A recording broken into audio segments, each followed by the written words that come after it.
बहुत स्वागत है जी। अमरजीत सिंह कंवर साडे नाल ने। टॉपिक बहुत महत्वपूर्ण है। कनेडा के वीज़े की टाइमलाइन की है और की सैप्टंबर इनटेक का वीज़ा हुण भी लिया जा सकता है। इस टॉपिक पर सानू एड्रैस करेंगे कंवर साहब। मैं चाहूँगा पूरी क्लैरिटी दियो। सो कनाडा रिजल्ट को लेके बच्चों को रहता है एक बहुत इंपॉर्टेंट कि भाई कितना टाइम लगता है, what is a time line, आज की डेट में कितने समय में रिजल्ट मिल रहा है।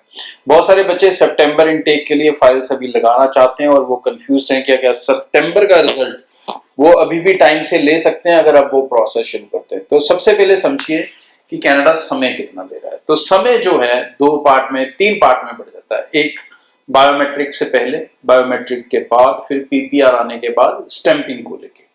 तो बायोमेट्रिक का मसला ऑनलाइन फाइल लगने के बाद तकरीबन एक वीक के अंदर अंदर अपॉइंटमेंट्स आपको मिल जाती हैं। आपका जो फॉर्म है ऑनलाइन अप्रूवल आ जाता है, तो उसके बाद आप बायोमेट्रिक करवा सकते हो या मेडिकल वगैरह।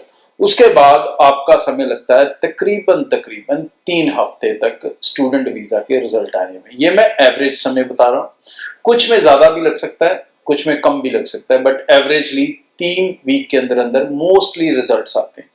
ज्यादा से ज्यादा 4 वीक तक आ जाते हैं। कुछ फाइल्स होती हैं जो वेरिफिकेशंस में खुल जाती हैं, फिर उनमें समय कई बार महीनों के हिसाब से लंबा लग जाता है।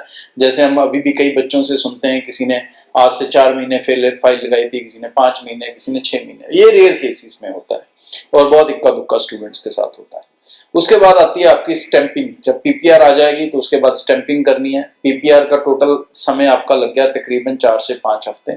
उससे पहले आप जितना भी टाइम कॉलेज के साथ ले रहे हो एडमिशन प्रोसेस करने में, वो अलग। सो 4 से 5 वीक यहाँ पे लगेंगे। उसके बाद तकरीबन 3 से 4 हफ्ते ही पीपीआर स्टैंपिंग में लग जाते हैं। इसका प्रोसेस स्लो है, मुझे नहीं पता ये क्यों है, कनाडा ने क्यों इसे स्लो कर रखा है, क्योंकि पहले के मुकाबले बहुत कम रश है इस समय। लेकिन फिर भी जो प्रोसेस टाइम ऑफ स्टैंपिंग है, पासपोर्ट का जाना वापस आना, it takes around 3 weeks, some cases 4 weeks.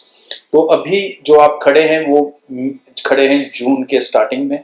तो अभी अगर आप फाइल्स एम्बेसीज लगा रहे हैं तो आप डेफिनेटली आप अपना वीजा ऑन टाइम रिसीव करेंगे।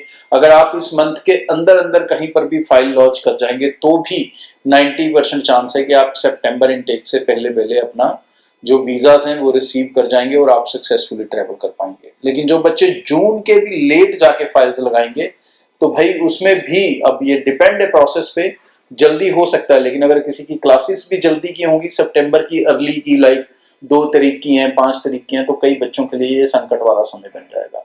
तो कनाडा वाले स्टूडेंट्स को पहली एडवाइस यही है कि भाई जिन्होंने सितंबर इनटेक को टारगेट करना है, they should not delay their applications more than this month. अगर ज्यादा डिले करते हो तो आप अपने लिए नुकसान करवाओगे। ठीक है जी। सो चाहे री अप्लाई कर रहे हो चाहे न्यू अप्लाई कर रहे हो, try to follow the whole process, क्योंकि दोनों केसेस में ज्यादा फर्क नहीं है, हार्डली हफ्ते 10 दिन का फर्क पड़ता है, री अप्लाई में भी फ्रेश अप्लाई में भी। सो अपनी एप्लीकेशंस को जल्दी से सम अप करके जल्दी से सबमिट करने की कोशिश करें। लेकिन इसके बीच में उसके पैरामीटर्स का पूरा ध्यान रखें। पैरामीटर्स कौन से? जिसमें वीजा आने के चांसेस हैं, वो सारी कंडीशंस, वो सारे रूल्स मेरे पिछले वीडियोस में हैं, आप उन्हें जाके देख सकते हैं, अच्छे से समझ सकते हैं और समझेंगे, सही से फाइल लगाएंगे तो भाई वीजा सक्सेस रेट भी निकाल सकते हैं। ओवरऑल बता दूं, जो बच्चे पब्लिक यूनिवर्सिटीज में अप्लाई कर रहे हैं, गवर्नमेंट यूनिवर्सिटीज में अप्लाई कर रहे हैं, डिग्री प्रोग्राम के लिए चाहे मास्टर्स या बैचलर के लिए अप्लाई कर रहे हैं, उनके वीजा आने के चांसेस सबसे ज्यादा रहेंगे कंपैरेटिवली डिप्लोमा में ये चांसेस थोड़े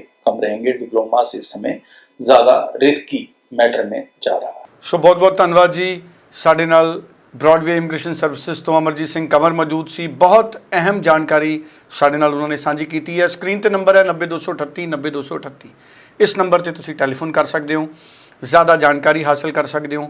कोई भी कन्फ्यूजन है टैलीफोन करो, उस कन्फ्यूजन को दूर करो। कोई क्लैरिटी चाहिए है, पूरी क्लैरिटी हासिल करो, फिर अपनी जिंदगी के फैसले करो। बहुत धन्यवाद।